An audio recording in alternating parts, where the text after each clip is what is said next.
l'UNESCO et la Commission du bassin du lac Tchad se sont donné la main pour mettre en œuvre le projet Biosphère et Patrimoine du lac Tchad, dénommé Biopalt. Ce projet vise à renforcer les capacités institutionnelles et humaines pour une gestion pacifique et durable des ressources naturelles du lac Tchad, financé par la Banque africaine de développement. Le projet Biopalt concerne 5 pays du bassin du lac Tchad, le Cameroun, le Niger, le Nigeria, la République centrafricaine et le Tchad. Il développe une approche multidisciplinaire, s'appuyant sur l'expertise de l'UNESCO dans les domaines des sciences naturelles, de la culture, de l'éducation et de la communication. Ce projet lie les efforts pour atteindre les objectifs de l'Agenda 2030 pour le développement durable avec ceux consentis pour répondre aux défis sécuritaires, humanitaires et environnementaux auxquels la région du lac Tchad fait face. Il ambitionne de contribuer à réduire la pauvreté et promouvoir une culture de la paix. Le projet conjugue les approches du Programme hydrologique international, du Programme sur l'homme et la biosphère, de la Convention du patrimoine mondial, et agit dans le contexte de la lutte contre le changement climatique et de l'extrémisme violent dans la région du Sahel. Le projet Biopalt permettra concrètement aux pays bénéficiaires d'avoir des systèmes d'alerte précoces aux sécheresses et aux inondations, ce qui renforcera leur capacité de résilience.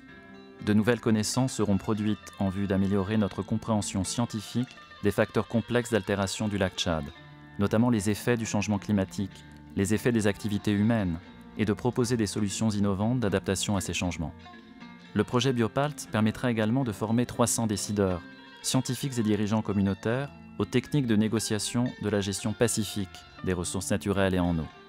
Cette formation touchera près de 30 000 riverains du lac, qui seront habilités à prendre des décisions adaptées à leur communauté, tout en restant en harmonie avec l'ensemble de l'écosystème. Une radio communautaire sera mise en place et sensibilisera les 2 millions de riverains dans la gestion durable du lac dans leur vie quotidienne. Les écosystèmes endommagés tels que les mares, les oasis, les plaines d'inondation, les corridors de migration des espèces emblématiques comme l'éléphant et la vache-souris seront réhabilités au bénéfice des communautés locales.